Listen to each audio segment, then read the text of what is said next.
حضرات ذی وقار، محترم سامعین و سامعات،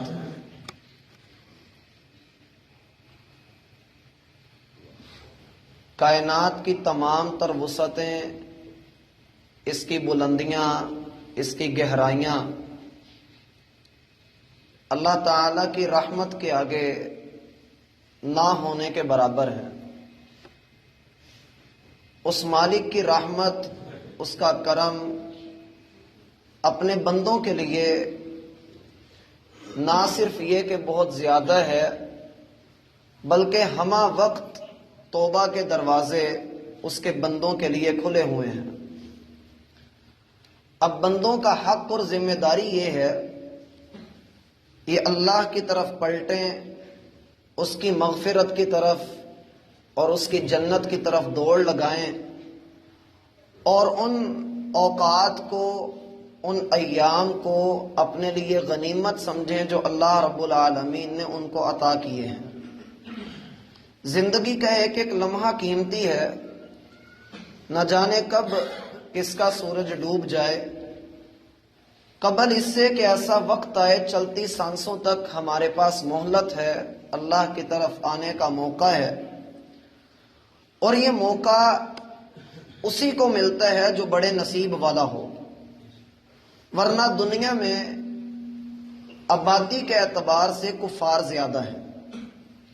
ان کے پاس سانسیں بھی چل رہی ہیں، زندگی ہے، وسائل ہیں، نعمتیں ہیں، اور ہر طرح کا موقع موجود ہے، مگر نہ تو ان کا عقیدہ ٹھیک ہے، نہ ان کی عملی زندگی کے اندر کوئی ہلچل ہے۔ وہ جانوروں کی سی زندگی بسر کر رہے ہیں، ان کا تو ہمارے ساتھ کوئی لینا دینا ہی نہیں۔ جہاں تک ایک مسلمان کی زندگی کا تعلق ہے، ایک مسلمان ہمہ وقت ایسے موقع کی تلاش میں ہوتا ہے جہاں پر اسے رب کی رحمت کا وافر حصہ مل جائے، اور اللہ رب العالمین چاہتا ہے کہ وہ اپنے بندے کو معاف کرے۔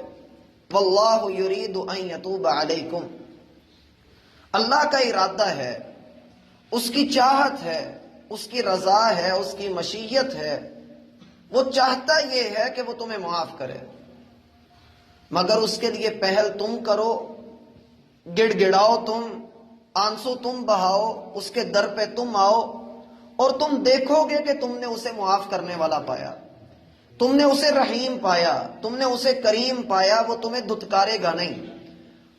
اور جو اس کے در پہ آ کے ہاتھ پھیلاتا ہے، اس کے آگے گڑ گڑاتا ہے، روتا ہے اور ترلے لیتا ہے کہ اللہ تیرے علاوہ میرا کوئی نہیں ہے، اللہ رب العالمین نہ صرف یہ کہ اسے معاف کرتا ہے، بلکہ اگلی ساری زندگی کے لیے اس کا سہارا بھی بنتا ہے۔ وَإِنَّ اللَّهَ لَمَعَ الْمُحْسِنِينَ، جو احسان کے، نیکی کے، خیر کے، بھلائی کے رستے کی طرف چل نکلتا ہے، پھر اللہ اس کو اکیلا نہیں رہنے دیتا، اللہ اس کا ساتھ بن جاتا ہے، اور اللہ رب العالمین شیطان کے ہتھ کنڈوں سے اور دنیا کی ساری باغی طاقتوں سے اللہ اس کو بچا لیتا ہے۔ اور رحمت کے ان تقاضوں میں رب ذوالجلال نے بڑے عظیم الشان اقوال، بڑے عظیم الشان کلمات اور بڑی اعلیٰ سٹیٹمنٹس ہمارے سامنے رکھی ہیں۔ نبی صلی اللہ علیہ وآلہ وسلم کا فرمان ہے، الصلوات الخمس، 5 نمازیں،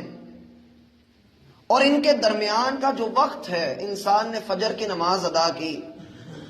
اور اس کے بعد ظہر کے وقت تک اس سے کئی گناہ ہوئے، کئی غلطیاں ہوئیں، کئی کوتاہیاں ہوئیں،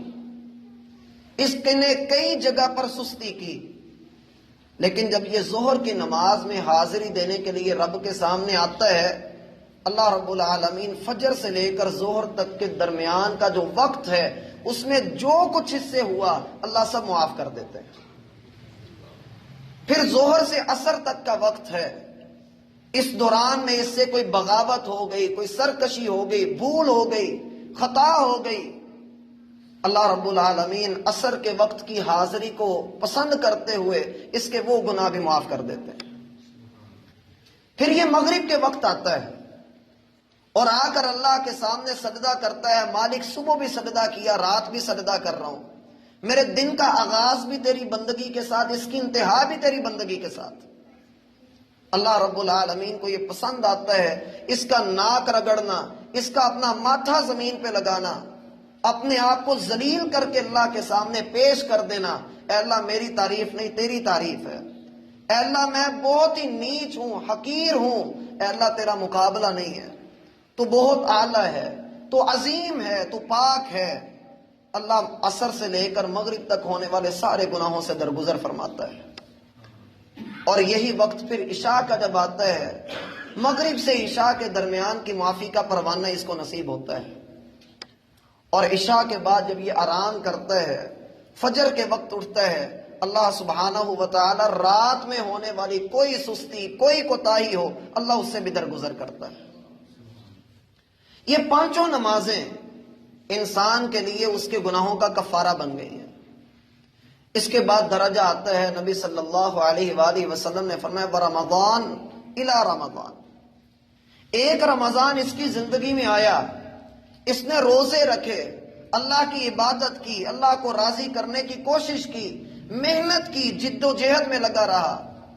اور رات کا قیام کیا، اس نے قرآن کی تلاوت کی، دن میں روزے کی حالت میں رہا، اس نے گناہوں کو چھوڑ کر رکھا، اگلا رمضان اس کی زندگی میں آتا ہے، اللہ رب العالمین پچھلے رمضان سے لے کر اگلے رمضان کے درمیان ہونے والے سارے گناہوں کو معاف فرما دیتے ہیں۔ اور جب اللہ رب العالمین کی رحمت اس قدر زیادہ ہے تو اس رب رحیم نے ہمارے سامنے یہ بات بھی رکھی کہ من صام رمضان ایمانا و احتسابا، جو بندہ رمضان کے روزے رکھے، اور روزہ رکھے اس حالت میں کہ اس کے پاس ایمان کی طاقت موجود ہے، اور یہ پہلی چیز ہے جس کے ساتھ کوئی بھی نیک عمل، کوئی بھی نیکی، خواہ وہ چھوٹی سے چھوٹی ہے، خواہ وہ بڑی سے بڑی ہے، ایمان کے ساتھ ہی اللہ رب العالمین کے ہاں وہ مقبول ہے۔ اس بندے نے روزہ رکھا اور اس کا یہ عقیدہ ہے کہ اللہ کے سوا کوئی معبود برحق نہیں، اس کے عقیدے کے اندر کوئی شرک نہیں ہے، اس کے عقیدے کے اندر کوئی کج روی نہیں ہے، اس کا عقیدہ صحیح سلامت ہے، راسخ اور مضبوط عقیدہ ہے، اللہ کے علاوہ یہ کسی کو مشکل کشا حاجت روا نہیں مانتا، یہ نفع نقصان کا مالک اللہ کو تسلیم کر چکا ہے، اور اللہ کے ساتھ ہی اس کے معاملات ہیں کہ یہ اپنے جوتے کا تسمہ بھی ٹوٹتا ہے تو رب سے مانگتا ہے، اس کو نمک کی ضرورت بھی ہے تب بھی اپنے رب کو آواز دیتا ہے، یہ پریشان ہے، مضطر ہے، مجبور کر دیا گیا ہے، لاچار ہے، بے بس ہے، محتاج ہے، یہ گڑ گڑاتا ہے تو اپنے رب کے سامنے، اور مالک کو اس کی یہ ادائیں بڑی اچھی لگتی ہیں۔ اَمَّن يُجِيبُ الْمُضْطَرَّ إِذَا دَعَاهُ وَيَكْشِفُ السُّوءَ وَيَجْعَلُكُمْ خُلَفَاءَ الْأَرْضِ أَإِلَٰهٌ مَّعَ اللَّهِ، کون ہے جو اللہ کے علاوہ سن سکے؟ کون ہے جو اللہ کے علاوہ بگڑیوں کو بنا سکے؟ کون ہے جو کشتیوں کو پار لگا سکے؟ اور صرف وہ پار ہی نہیں لگاتا بلکہ وہ ایسے جانشین بھی نصیب کرتا ہے جو بندے کی نسل کو آگے بڑھا کر اس کے وارث بنتے ہیں۔ اِلَٰهٌ مَّعَ اللَّهِ، کیا اولادیں دینے کے ساتھ اور بگڑیوں کو بنا دینے کے ساتھ اللہ کے علاوہ بھی کوئی معبود ہو سکتا ہے؟ اللہ کے علاوہ کوئی نہیں۔ ایمان کے ساتھ وہ اپنے رمضان کو مکمل کرے، روزہ رکھے تو اس نیت کے ساتھ کہ میرے رب نے اسے میرے اوپر فرض کیا ہے، وہ رب جو چاہتا ہے کہ اپنے بندے کو معاف کر دے، اور پھر یہ کہ وہ اپنا احتساب کرے، اور احتساب ہر طرح کی سستی کا قصوروار اپنے آپ کو ٹھہرانا۔ میرے اوپر کوئی مصیبت آئی ہے، مجھے کوئی شر پہنچا ہے، میں کسی مشکل میں مبتلا ہوا ہوں، اس کا مطلب ہے کہ کہیں نہ کہیں مجھ سے کجی ہوئی ہے، کہیں نہ کہیں مجھ سے اللہ رب العالمین کے حقوق میں بغاوت ہوئی ہے، کہیں نہ کہیں میں بھولا ہوں، کہیں نہ کہیں مجھ سے خطا ہوئی ہے۔ اپنا احتساب کرے، اللہ سے اجر و ثواب کی امید رکھے کہ اللہ تیرے علاوہ کوئی نہیں،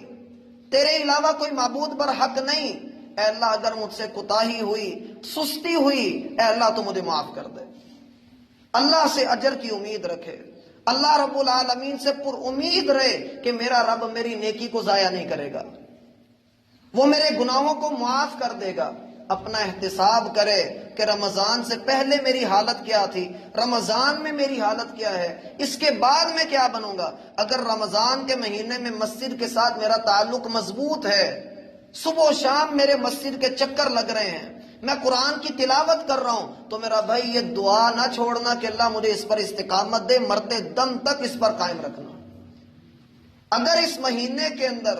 ہم اللہ کی طرف آئے ہیں تو میرا بھائی ہمارا آنا اللہ ہمارے لیے مبارک کر دے، پھر اللہ ہمارے معاشرے کے لیے اس کو مبارک کر دے، اور اللہ رب العالمین ہمیں اسی کے اوپر قائم رکھے کہ ہم ساری زندگی قرآن، اللہ کے ساتھ، دین کے ساتھ، قرآن کے ساتھ، نبی علیہ السلام کے فرمان کے ساتھ جڑے رہیں۔ اللہ کی قسم یہ بڑی خیر ہے، اس سے بڑھ کر دنیا کے اندر، کائنات کے اندر کوئی بھلائی کا رستہ نہیں ہے۔ یہی ایک واحد وہ صراط مستقیم ہے جس پر آج ہر مسلمان چلنے کی کوشش کر رہا ہے۔ لیکن ساتھ یہ دعا میرا بھائی لازمی کرنا کہ اللہ صرف رمضان تک نہیں، اے اللہ ساری زندگی کے لیے مجھے ایسا بنا دے کہ میں تیرے رستے کے اوپر چلتا رہوں، محنت کرتا رہوں، اور اسی طرح سے مجھے اپنی سستی کا احساس ہو، میرا ایمان تیرے اوپر مضبوط ہوتا چلا جائے۔ اے اللہ میں تجھے نہ چھوڑوں، اے اللہ میں تیرے رستے سے پیچھے نہ ہٹوں، اے اللہ میں تجھ سے استقامت مانگتا ہوں۔ اور احتساب یہ بھی ہے کہ انسان آج کے فرعون کے شر سے بچنے کی کوشش کرے۔ طوفان نوح جو نوح علیہ السلام کی قوم پر آیا تھا، اس کی حیت بدل گئی، یہودیت، کفر اپنے تمام تر لوازمات کے ساتھ اسلام کو مٹانے کے لیے ڈٹا ہوا ہے۔ اے اللہ مجھے فتنوں سے محفوظ رکھنا، اے اللہ میرے ایمان کو فتنوں سے محفوظ رکھنا۔ نبی صلی اللہ علیہ وآلہ وسلم کا فرمان ہے، قیامت کے قریب ایسے فتنے آئیں گے، آدمی قبر کے قریب سے گزرے گا اور کہے گا کاش کہ اس قبر والے کی جگہ پر میں ہوتا۔ بادروا بالاعمال، میرا بھائی جس قدر آپ کے پاس موقع موجود ہے، نیکی کو انتظار نہ کروائیں، اس کو پوسٹ پون نہ کریں، اس کو آپ ویٹنگ لسٹ کے اندر نہ ڈالیں، فوراً کر لیجیے قبل اس سے کہ فتنے ایسے آ جائیں رات کے اندھیرے کی طرح اور انسان کو پتہ بھی نہ لگے کہ وہ کب ان میں مبتلا ہو گئے۔ اپنے ایمان کی سلامتی اور احتساب کرتے ہوئے جو بندہ رمضان کے مہینے میں بھوکا پیاسا رہنا برداشت کر لیتا ہے، غفر لہ ما تقدم من ذنبی، اللہ اس کے پچھلے سارے گناہوں کو معاف کر دیتا ہے، اس کا ایک گناہ بھی باقی نہیں رہنے دیتا۔ جس نے اللہ کی حلال کی ہوئی چیزوں کو چھوڑ دیا ایک مخصوص وقت کے لیے، ان قریب یہ بندہ اللہ کی حرام کردہ چیزوں کو چلتی سانسوں تک چھوڑنے کا وعدہ کر لے گا۔ یہ اللہ سے کہہ دے گا کہ اللہ جن چیزوں کو تو نے حرام کیا، اے اللہ جن سے تو نفرت کرتا ہے، اللہ ان سے میں بھی نفرت کرتا ہوں۔ اے اللہ جن سے تو محبت کرتا ہوں ان سے میں محبت کرتا ہوں۔ اے اللہ جس سے تو منع کر دے گا میں اس کی طرف جاؤں گا بھی نہیں، نظر اٹھا کر بھی نہیں دیکھوں گا۔ اصل مقصد یہ ہے کہ انسان اپنا محاسبہ کرے، میں ہوں کیا، میں نے تیاری کتنی کر کے رکھی ہے، میں اللہ کی طرف آیا کتنا ہوں، میرے نامہ اعمال میں کیا کچھ ہے۔ اس کٹھن سفر کے اوپر، اس قید کے اندر، میں دنیا میں اکیلا آیا تھا، میں نے اکیلے ہی چلے جانا ہے۔ آیا جو میں عبادات کر رہا ہوں اور جن چیزوں میں میں پیچھے ہوں، مجھے اپنی احتیاط کرنی ہے، مجھے اپنی اصلاح کی ضرورت ہے، اور مجھے اللہ رب العالمین کی طرف بڑھنے کی ضرورت ہے۔ میرا بھائی دین اسلام آپ کو اتنی اجازت ضرور دیتا ہے کہ آپ دنیا میں رہتے ہوئے جب اپنے آپ کو دیکھیں کہ دین میں کوئی آپ سے آگے بڑھا ہوا ہے، آپ اس کو دیکھ کر رشک کریں، آپ اس سے آگے بڑھنے کی کوشش کریں۔ کجا یہ کہ انسان اپنا مطمع نظر یہ بنا لے کہ فلاں کے پاس کھوٹے سکے زیادہ ہیں، فلاں کے پاس نوٹ زیادہ ہیں، اس کا سٹینڈر بہت زیادہ ہے، اور میں بھی ویسا بن جاؤں۔ یا لیت لنا مثل ما اوتی قارون، وہ قارون کا فتنہ جس کو دیکھ کر لوگوں نے کہا تھا کاش ہم اس جیسے بن جائیں۔ انہ لذو حظ عظیم، دنیا دار کو دیکھ کر اس کی طرف للچائی ہوئی نظروں سے مت دیکھیں، اس کو دیکھیں جو ہم سے نچلے درجے کے اوپر ہے۔ فَهُوَ أَجْدَرُ أَلَّا تَزْدَرُوا نِعْمَةَ اللَّهِ عَلَيْكُمْ، اگر تم نے اپنے سے اوپر والے درجے کی طرف نظر دوڑائی اور اس کو اپنا مطمع نظر جانا اور یہ خیال کیا کہ کاش میں بھی ایسا بن جاؤں، تو تمہاری جھولی میں جو ڈالا رب نے تم اس کو بھی حقیر سمجھو گے، تم اس کو بھی بھول جاؤ گے، اور تم اس کو بھی نظر انداز کر کے ناشکرے بن جاؤ گے۔ اصل مقصد یہ ہے کہ انسان اگر اپنے گناہوں کو معاف کروانا چاہتا ہے، بخشوانا چاہتا ہے اور ایسی توبہ کرنا چاہتا ہے کہ جس میں اللہ سبحانہ و تعالی اس کے گناہوں کو نہ صرف یہ کہ معاف کر دے بلکہ نیکیوں میں بدل دے، اسے چاہیے کہ خالصتاً اللہ کی طرف آ جائے، پکا ہو کر اللہ کی طرف آ جائے کہ اللہ صرف رمضان میں ہی نہیں، میں اپنی ساری زندگی یوں ہی تیری طرف آتا رہوں گا۔ اور اللہ رب العالمین نے میرا بھائی جن چیزوں کو حرام کر دیا، وقتی طور پر 14.5 گھنٹے کے لیے اللہ نے ہمارے لیے کھانا پینا حرام کر دیا۔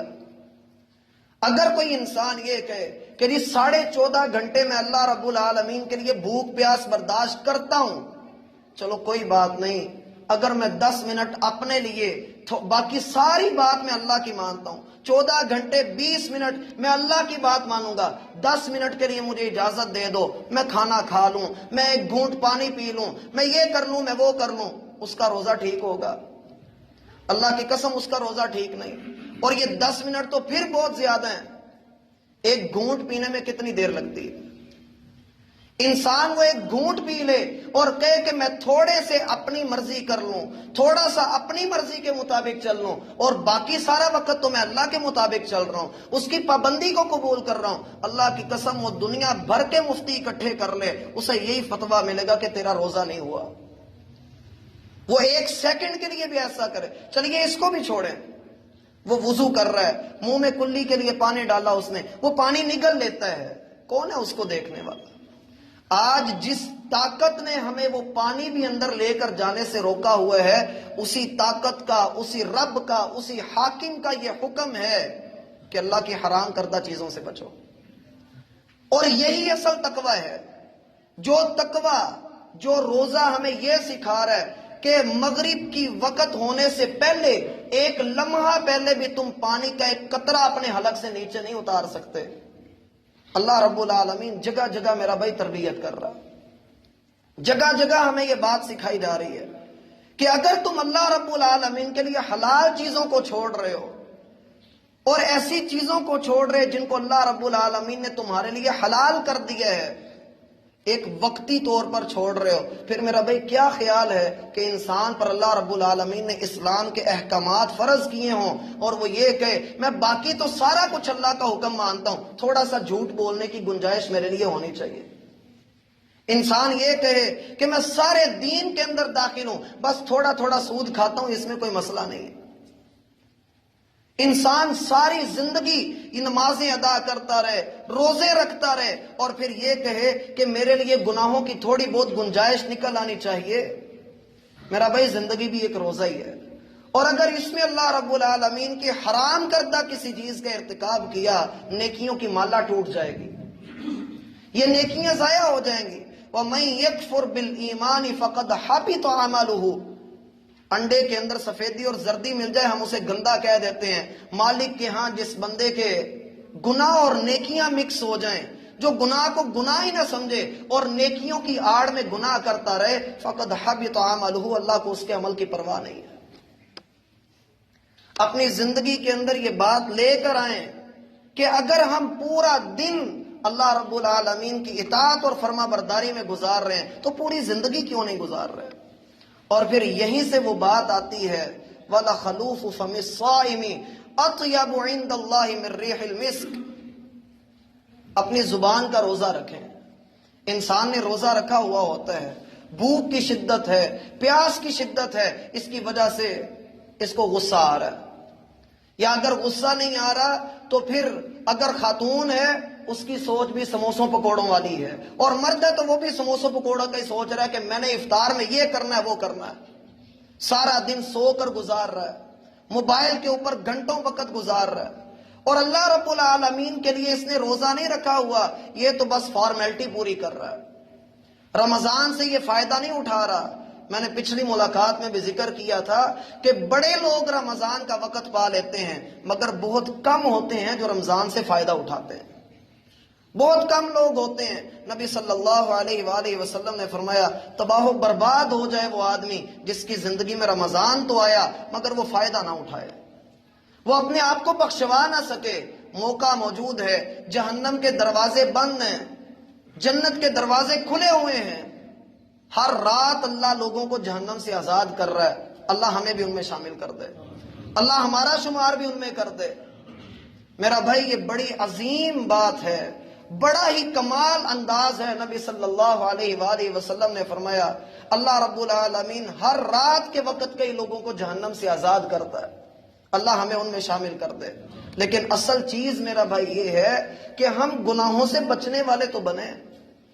ہم رمضان سے فائدہ تو اٹھائیں۔ اصل چیز یہ ہے، آپ مسجد کے اندر آئے، آپ نے آ کر پہلی صف کو حاصل کیا، آپ نے تراویح کی نماز ادا کی، آپ نے سحری کھائی، افطار کیا، نمازیں با جماعت ادا کی۔ میرا بھائی دعا کرو اللہ رمضان کے بعد بھی اس پر قائم رکھے، اللہ یہی روٹین رہنے دے، اور اسی کو اللہ رب العالمین اور اپنے لیے خاص کر لے۔ اور پھر جب بندہ اپنی زبان کا صحیح استعمال کرتا ہے، اور اگر وہ صحیح استعمال نہیں کرتا، زبان سے گالی دیتا ہے، جھوٹ بولتا ہے، فحش بات کرتا ہے، ہر گناہ کا کام کرتا ہے، اللہ رب العالمین کو اس کی بھوک پیاس کی کوئی پرواہ نہیں۔ وہ کھانا پینا چھوڑ بھی دے، وہ سارا دن بھوکا رہے، نہ وہ سحری کھائے نہ وہ افطاری کرے، 2 3 دن تک بھوکا رہے، اللہ تیرے لیے کر رہا ہوں، اور وہ غلط کام نہیں چھوڑ رہا۔ اللہ کی قسم نبی صلی اللہ علیہ وآلہ وسلم نے فرمایا فَلَيْسَ لِلَّهِ حَاجَةٌ أَن يَدَعَ شَرَابَهُ وَطَعَامَهُ، اللہ کو کوئی ضرورت نہیں اس کے روزے کی، اللہ رب العالمین کو کوئی پرواہ نہیں ہے یہ بندہ بھوکا ہے، پیاسا ہے، جو اللہ رب العالمین کی حرام کردہ چیزوں کو نہیں چھوڑ رہا، جو روزے کی حالت میں بھی گناہ کا ارتکاب کر رہا ہے، گالی دے رہا ہے، گناہ کا کام کر رہا ہے، اور وہ کام کر رہا ہے جو اس کی شان کے لائق نہیں ہے، یقین مانی انسان اپنی نیکی کو ضائع کر لے گا، اپنی عبادت کی حفاظت کیجیے۔ اور پھر جب انسان اللہ رب العالمین کی عبادت کے اندر جت جاتا ہے اور اللہ رب العالمین کے لیے اپنے آپ کو وقف کر دیتا ہے، نہ صرف یہ کہ اس کے گناہ معاف ہوتے ہیں، اس کے منہ سے نکلنے والی بدبو اللہ کے ہاں کستوری سے بھی بڑھ کر اطیب ہے، خوبصورت ہے، پاک ہے، محبوب ہے اللہ کو۔ اور یہی روزے دار 2 خوشیاں حاصل کرتا ہے، فرح بصومہ، جب روزہ افطار کرتا ہے اللہ اس کو خوشیاں عطا کرتا ہے، اور یہ جس نے روزہ رکھا اور صحیح معنوں میں روزہ رکھا وہی جانتا ہے کہ اس افطار کی خوشی کتنی ہوتی ہے، جب وہ اللہ رب العالمین کی ایک اطاعت مکمل کر کے دوسری اطاعت میں داخل ہو رہا ہے، کھانا چھوڑا بھی تو اللہ کے حکم سے، کھانا شروع بھی کیا تو اللہ کے حکم سے، اللہ اس کو خوشیاں عطا کرتا ہے، دل کا وہ سکون جس کی تلاش میں ہم مارے پھر رہے ہیں، اللہ کی قسم وہ اس چیز سے عطا ہو جاتا ہے۔ اور دوسری خوشی اسے اس وقت عطا کی جائے گی جب وہ اپنے رب سے ملاقات کرے گا، اور یہ کہا جائے گا کہ تو نے روزہ میرے لیے رکھا، آج اس کی جزا بے حد و حساب اللہ اپنی شان کے مطابق عطا کرے گا، کیونکہ تجھے وضو کا پانی منہ میں ڈالتے ہوئے اور اس کو نکلنے سے روکنے والا اللہ تھا، تجھے اور کوئی نہیں دیکھ رہا تھا، تو اپنے رب کے ڈر سے رک گیا۔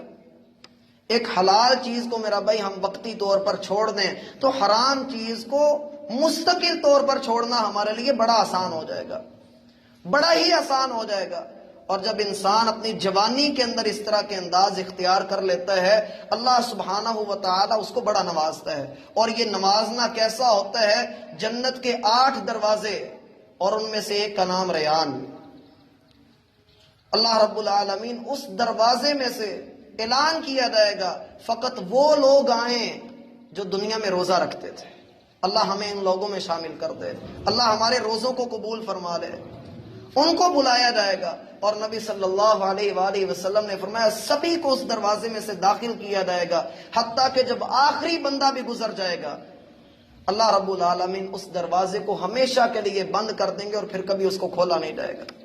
یہ صرف روزے دار کے لیے ہے، اور یہ قرآن اور یہ روزہ قیامت والے دن بندے کے ہاں اللہ رب العالمین کے پاس آئیں گے اور اللہ رب العالمین سے گزارش کریں گے، عرض کریں گے، سفارش کریں گے، اے اللہ، روزہ کہے گا اللہ میں نے اس کو سارا دن بھوکا رکھا، قرآن کہے گا اللہ میں نے اس کو جگا کر رکھا، یہ میری تلاوت کر رہا تھا، اور اے اللہ میں نے اس کو بھوکا پیاسا رکھا۔ وہ اللہ رب العالمین سے سفارش کریں گے اور اللہ رب العالمین اپنے بندے کو بخش دے گا۔ میرا بھائی ہمیں ان چیزوں کی بڑی ضرورت ہے، ہمیں ان چیزوں کا بڑا احساس ہونا چاہیے کہ ایک چھوٹے سے عمل کے ساتھ، تھوڑی سی محنت کے ساتھ، گنتی کے چند ایام کے ساتھ اللہ رب العالمین ساری زندگی کے لیے ایک گولڈن چانس ہمیں یہ دے رہا ہے۔ کتنے لوگ ایسے تھے جو پچھلے سال ہمارے ساتھ تھے، اب وہ ہمارے درمیان موجود نہیں ہیں۔ بڑی خوش قسمتی ہے کہ ہم ان ایام سے گزر رہے ہیں۔ کوشش کیجئے کہ اللہ رب العالمین ان ایام کو ہمارے لیے نجات کا ذریعہ بنا دے۔ اللہ تعالی ہم پر اپنی رحمت کرے۔ وما توفیق الا باللہ۔